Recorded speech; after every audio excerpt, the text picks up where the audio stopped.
In today's episode, I'm going to share with you a story. A friend of mine who for 2 years was paralyzed with grief. She couldn't cry. She couldn't release that emotional tension inside of her. But she did. It's 2 years of grief resolved, purged in 2 minutes. We're going to talk about what happened, how this happened, and also learn the anatomy of this healing. If you are in a difficult stage in your life and are experiencing that turbulence in your heart, a lot of emotion, and you need to somehow get it out, you won't want to miss this episode.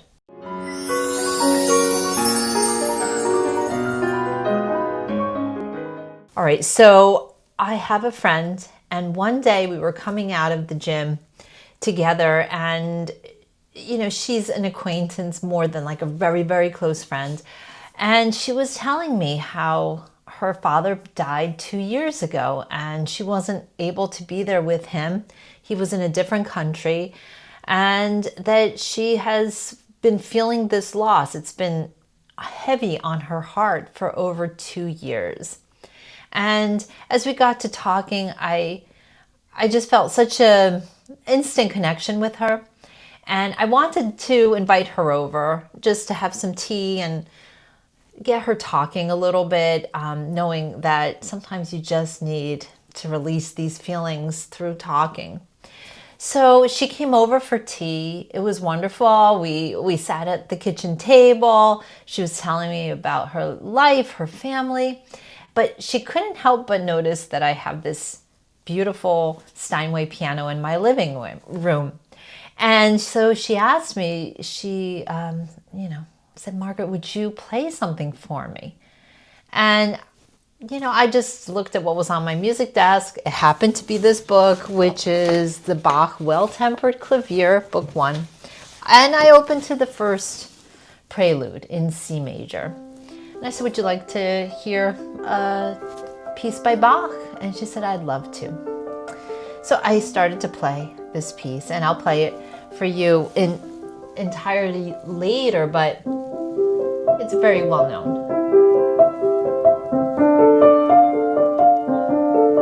A very undulating, beautiful, almost like ripples on the water kind of piece. And what Bach does with it harmonically is amazing. And so it takes about 2 to 3 minutes to play. I played it for her. And the next thing I saw was just shocking to me. I turned after the piece was over and I looked at her, and she was literally shaking, crying, weeping, in such a state of undoing that I really didn't even know how to console her. So I ran over. I tried to see if there's something I could do. I tried to hug her. I tried to console her in some way, but it was impossible. The tears, the weeping, the sighs, they were just coming out of her. And I realized she had experienced a big cathartic event. And it took minutes before she was able to come out of it. And, I brought her a ton of, tissues, and I tried to make her feel better. And after it was all over, at first she was very apologetic. She didn't expect that kind of reaction. But I was so I was so grateful that she had it, and also so privileged that it happened at that moment. And she said to me the words that I will never forget, and this is actually one of the reasons why I became a musician, was because knowing that music has this kind of power. She said, "Margaret, you have no idea what this did for me. I have been trying to cry for 2 years since my father passed away, and I just couldn't do it. The tears would not come. But I heard this music, and suddenly I just couldn't stop crying. The dam had burst." Wow. To think that a piece of music could do all that and could somehow generate that pain, like meet that pain point, right? Like it's almost like this opera singer who sings and there's that wine glass, and you guys have probably all seen this type of video where she hits a certain pitch and then the glass starts shaking and then it intensifies and then the glass shatters. So my friend had what I call a shatter and shine moment. She shattered, she broke through that emotional block, which then allowed her to release those feelings and then shine again. Problems, emotions, heartbreak, disappointment, they compound on us. And somehow, if we don't purge those emotions, we can find ourselves with a hardened heart, a kind of heart that is impenetrable to really releasing, which is so dangerous because no emotion is without its own power and its own need for expression. So even if we're not thinking about that emotion, even if we tuck it away in some like inner resources of our mind, it still has an effect because it will fester. And that emotion will never cease to have its power over us until we actually look at it, until we actually feel it, and then it releases. And so in this video, I'd like us to go into this piece. I have played a lot of music in my lifetime, but I found that there are some music, some composers that really have had, at least in my experience, this effect of breaking through, like the walls of Jericho breaking with a particular frequency, with a particular organization, with a particular intensity that was able to like break the walls of Jericho. I've also found, especially in the music of Bach, the ability to break through into the next level. So just as I've seen it with my friend, I'd like to show you inside this piece a couple of elements that I think are interesting. And maybe this has something to do with its efficacy in helping us break through. And then I'd like to also invite you, if you are experiencing any burden, to try it by listening. And I also have prepared a guided listening for you to help you break through. So here I will play it in its totality. The Bach Prelude in C major by J.S. Bach from his Book 1 of Well-Tempered Clavier.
Okay, I've laid out 5 interesting points about this piece. Of course, there are gazillions, but we'll just narrow it down to 5. So some special features of this piece. Well, it's written in the key of C major.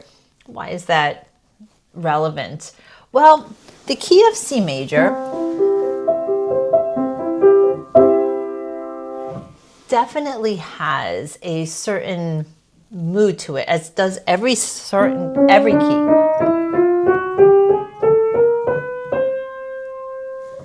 And composers and musicians and scientists have often assigned colors to match certain tones. Many scientists have said that the key of C is associated with the color green.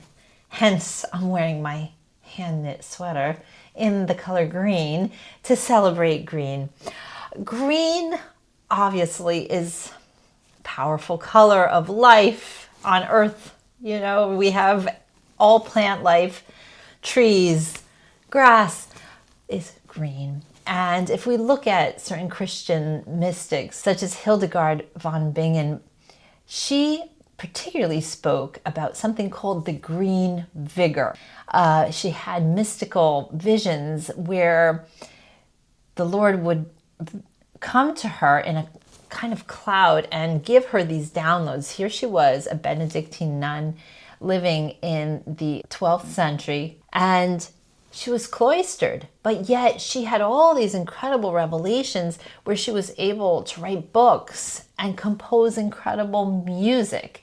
And she even had divine downloads where she was able to treat, as a doctor, many ailments.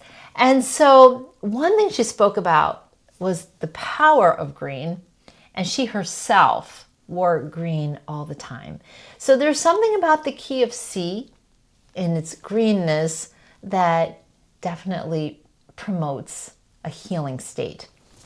Another thing about the key of C is having to do with tuning. Now, the piano that I am playing is tuned to the A at 444. For 10 years now, my pianos have been tuned at 444. Everything I record is at that frequency. This is different than the usual standard pitch, which is at 440. 440 is considered to be more unnatural, and that's a very long discussion, which we won't get into at this time.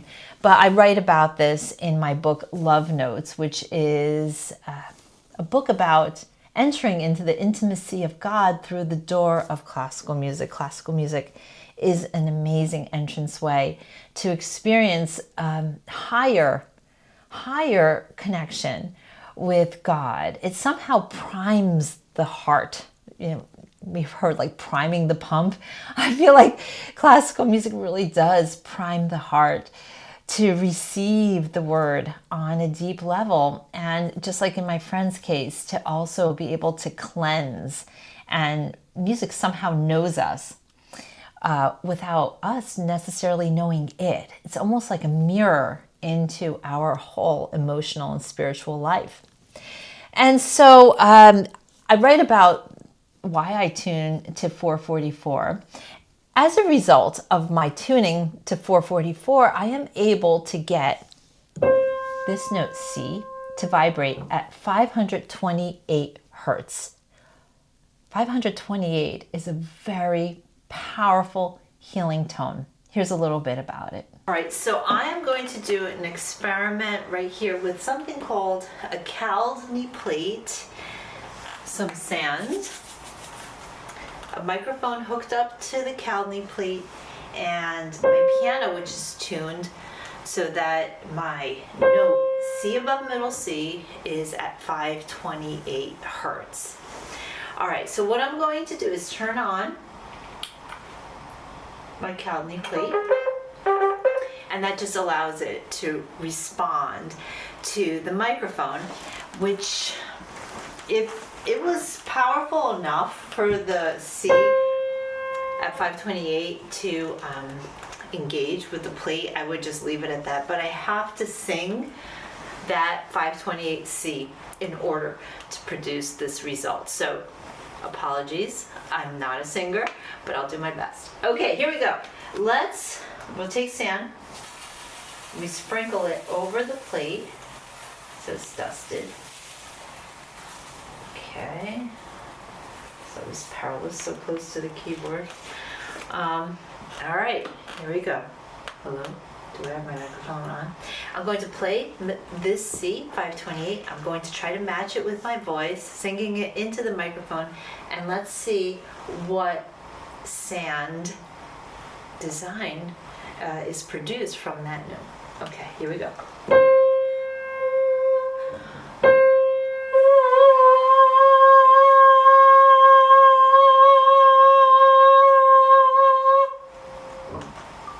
One of the things I always am astounded by is this cross here that is produced by the 528.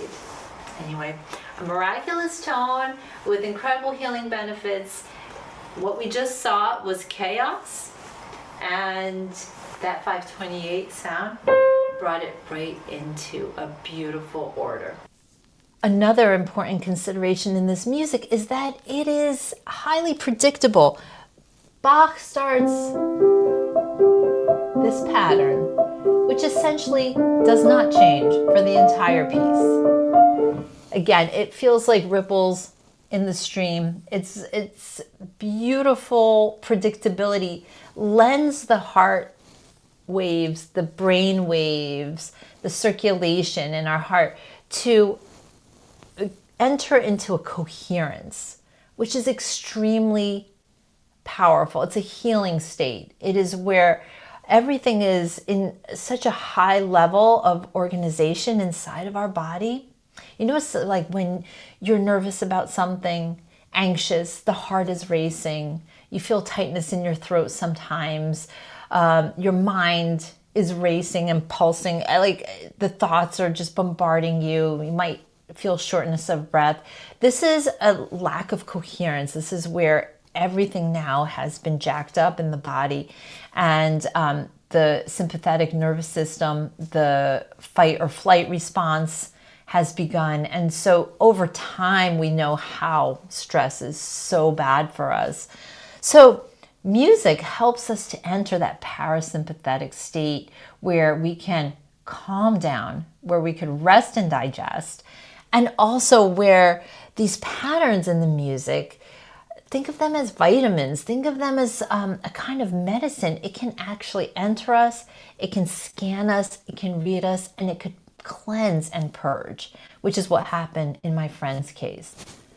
Another thing that classical music in general has is a understanding and an adherence to a deeper architecture, one that has God's fingerprint all over it.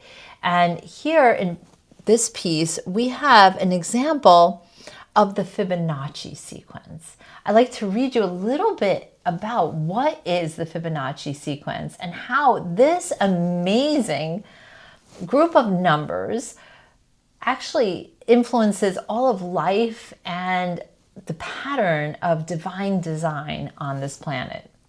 The Fibonacci sequence, 1, 1, 2, 3, 5, 8, and so on, is created by adding each pair of previous numbers to generate the next, a simple pattern that unfolds into astonishing complexity.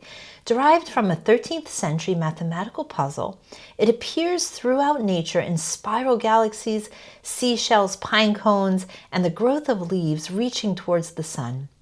Artists and composers have long drawn from its divine proportions. Renaissance masters used it to shape harmonious compositions, architects built cathedrals around its golden ratios, and even classical composers from Bach to Debussy wove its mathematical beauty into musical form. It is one of the clearest signatures of order, beauty, and design woven into creation itself. Okay, so if you divide any two numbers in the Fibonacci sequence that are next to one another, you get the number 1.6, which is the golden mean or the golden section. And so we see this happening in Bach's prelude in C major, and it's an amazing moment. So just as the opening begins like this and steadily grows, by the time we reach measure 21, it is now starting to intensify at a faster rate. So if I take it from measure 18, it sounds like this. Measure 19. Now it starts the real intensification. This is measure 20. 21. 22 enters already an intense chord harmony. We have not had this before, a diminished chord. So right preceding that, we have the beginning of this last thrust towards the end, which is growing in intensity. Now, if you take the number of measures in this piece, which is 35, and divide it with that measure number, which is 21, where this whole final climactic push begins, that number is 1.6666, which is the golden mean number. So what does this all mean? Well, it could mean something or it could mean nothing. It really depends on how it speaks to you. One thing that I will say is that science is now showing that the power of classical music is bigger than we ever imagined. And thanks to new imaging technology, we are able to see how the brain reacts in real time as it listens to music. And it is incredibly powerful and healing. So Bach is probably among the greatest, if not the greatest composer of all time. Why? Because of his divine architecture. It's also because of the incredible faith he had, which he inserted with each and every note. And lastly, it's because his compositions are perfect. There's actually nothing even one can complain about. It's technically perfect. It is complex. It is derived from divine codes and numbers and symbols in the Bible. And I just did a whole video about that. So it is filled with goodness. So if you'd like to try this for yourself and just, give it a whirl. See how it works on you. See how it affects you. I have recorded this piece on my piano tuned to the A at 444, and you can listen to it along with a guided meditation where I will give some scriptural points and points to think about and use to purge as you listen through this piece. And it's all down in the link below. You could get it and try it for yourself, because why live with that feeling of heaviness in the heart? I know that feeling. I've lived in that state for so long. It took me a long time to figure out how to use music as a powerful release for those feelings. And so I'd love to share that technology with you. So when's the last time you had a good cry? And did you ever have one of those cries where you feel like, oh my gosh, so relaxed and refreshed after that? Share your experiences in the comments below, and let's not be afraid to feel and to really let our emotions, especially in times of sorrow and grieving and just general sadness, to just let them go, to express through tears.